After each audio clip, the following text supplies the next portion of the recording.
निघालो घेऊन दत्ताची पालखी, निघालो घेऊन दत्ताची पालखी, दिगंबरा दिगंबरा श्रीपाद वल्लभ दिगंबरा, दिगंबरा दिगंबरा श्रीपाद वल्लभ दिगंबरा. नमस्कार मैत्रिणींनो, 4 डिसेंबर 2025 म्हणजेच गुरुवारी आलेली आहे मार्गशीर्ष पौर्णिमा. दरवर्षी मार्गशीर्ष पौर्णिमेच्या दिवशी दत्त जयंती ही साजरी केली जाते.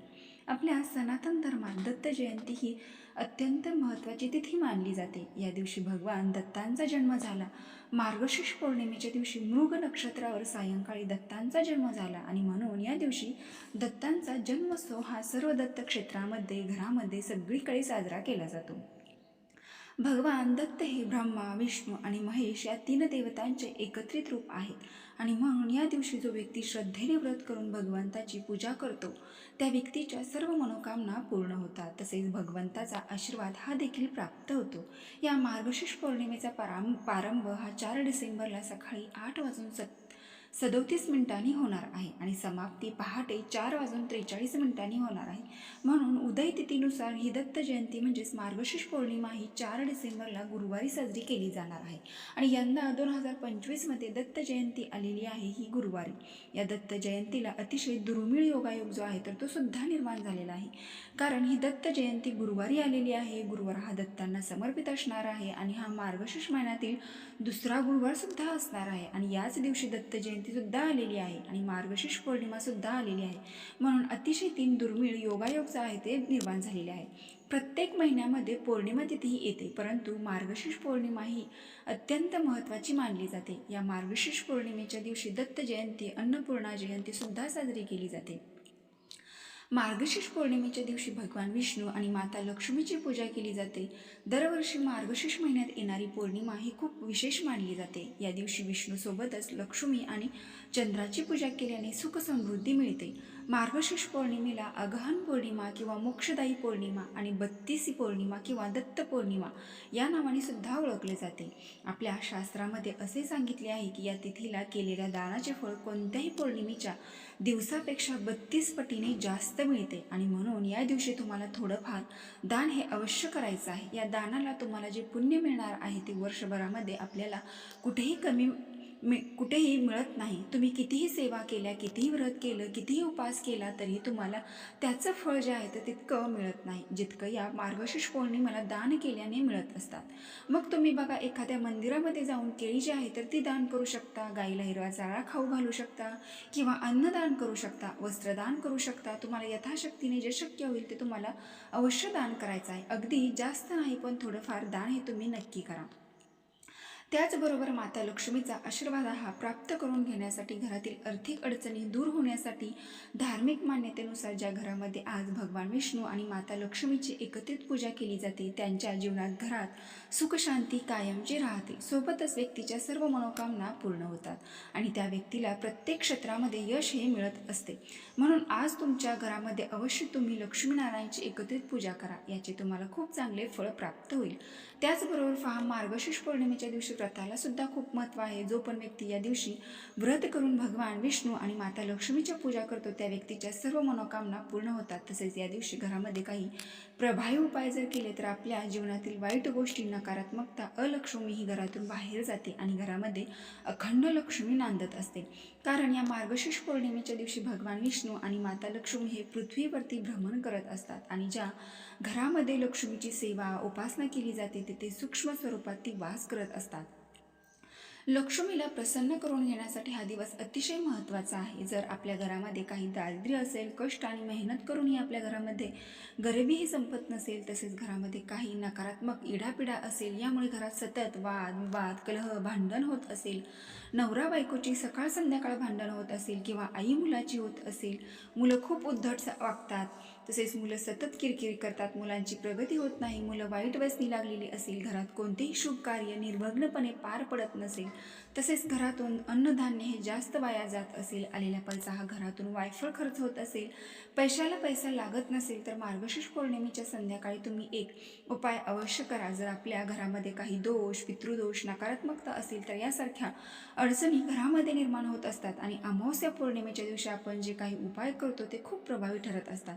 तर तुम्हाला काय करायचं आहे सायंकाळी 6 नंतर ना अगदी रात्र 12 वाजेपर्यंत तुम्ही हा उपाय अगदी कधीही केला तरीही चालेल, परंतु अगदीच तुम्हाला शक्य असेल, तुमच्याकडे वेळ आहे, तुम्ही घरीच आहात, तर हा उपाय सायंकाळी 6 वाजल्यापासून ते 9:30 वाजेपर्यंत करण्याचा जास्तीत जास्त प्रयत्न करा. कारण ही जी वेळ असते ना, ही आपल्या घरात लक्ष्मी येण्याची वेळ असते आणि लक्ष्मी येण्याच्या वेळी आणि लक्ष्मी येण्याच्या वेळी जर आपल्या घरातील लक्ष्मी जर बाहेर गेली तर घरामध्ये अखंड लक्ष्मी वास करत असते. यामुळे तुम्ही हा उपाय करण्याचा जास्तीत जास्त प्रयत्न करा. नाही शक्य झालं काही हरकत नाही, 12 वाजेपर्यंत हा उपाय केला तरीही चालेल. आता हा उपाय करण्यापूर्वी तुम्हाला सर्वप्रथम देवघरामध्ये दिवा अवश्य लावायचा आहे, धूप, दीप, अगरबत्ती लावायची आहे. यानंतर तुम्हाला तुळशीपाशी सुद्धा एक दिवा लावायचा आहे, कारण तुळशीला माता लक्ष्मीचं प्रतीक मानलं जातं, म्हणून तुम्ही अशी तुळशीपाशी दिवा लावायचा आहे, धूप लावायची आहे, प्रसन्न वातावरण तुम्हाला घरात करायचं आहे. आणि नंतर काय करायचं आहे, आपल्या हातामध्ये मुठभर खडे मीठ जे असतं ना, खडे मीठ घ्यायचं आहे. बघा, खडे मीठच घेण्याचा जास्तीत जास्त प्रयत्न करा, कारण खडे मीठ जे असते तर ते नकारात्मकता दूर करण्यासाठी खूप प्रभावी मानलं जातं. मिठाला लक्ष्मीसुद्धा म्हटलं जातं. तसेच मीठ हे नकारात्मकता दूर करण्यासाठी सुद्धा तांत्रिक क्रियामध्ये त्याचा उपयोग केला जातो. तर मुठभर तुम्हाला खडे मीठ घ्यायचं आहे. नसेल खडे मीठ, तुम्ही बारीक मीठ घेतलं तरीसुद्धा चालेल. त्यानंतर तुम्हाला मिठासोबत 5 काळे मिरी असतात, ते आपल्या मसाल्यामध्ये वापरले जाते. ते 5 काळे मिरी तुम्हाला घ्यायच्या आहेत आणि ह्या ज्या 2 वस्तू आहेत त्या तुम्हाला एका वाटीमध्ये घ्यायच्या आहेत. हातामध्ये जर घेतला तर ते मीठ खाली सांडेल आणि मीठ खाली तुम्हाला सांडू द्यायचं नाही, म्हणून तुम्ही एका वाटीमध्ये घ्यायचं. आणि सर्वप्रथम तुम्हाला 2 वस्तू ज्या आहेत त्या आपल्या घरातील लहान मुलांवरून तुम्हाला उतरवून घ्यायच्या आहेत. डोक्यापासून ते खाली पायापर्यंत 7 वेळा उतरवून घ्यायचे आहेत. घरात एखादी व्यक्ती खूप आजारी असते, सतत दवाखाना चालू असतो, त्या व्यक्तीवरून सुद्धा 7 वेळा उतरवून घ्यायच्या आहेत. यानंतर आपल्या घरातील भिंतींना तुम्हाला टच करायचे आहे. श्री गुरुदेव दत्त, श्री गुरुदेव दत्त हा मंत्र म्हणायचा आहे आणि टच करायचा आहे. यानंतर ना घराच्या मुख्य दरवाजावरून सुद्धा तुम्हाला 7 वेळा उतरवून घ्यायचे आहेत, वरपासून ते खालीपर्यंत. यानंतर घराच्या बाहेर जाऊन त्या तुम्हाला फेकून द्यायच्या आहेत. मग तुम्ही फेकताना दक्षिण दिशेला फेका किंवा घराच्या बाहेर कचरा कुंडी असेल तर त्यामध्ये टाकल्या तरी सुद्धा चालेल.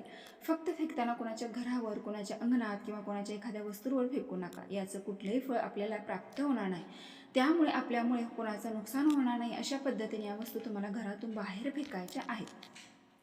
यानंतर ना घरात येऊन स्वच्छ हातपाय काढायचे आहेत. जी काही तुमची नित्य कामं आहेत ती तुम्हाला करायची आहेत. आता एकदा वस्तू फेकली की पुन्हा मागे फिरून पाहायचं नाही, कुठे पडल्या, काय पडल्या, कशा पडल्या, कारण ती नकारात्मकता आहे तर ती पुन्हा आपल्यासोबत आपल्या घरामध्ये प्रवेश करत असते, म्हणून मागे फिरून पाहायचं नाही.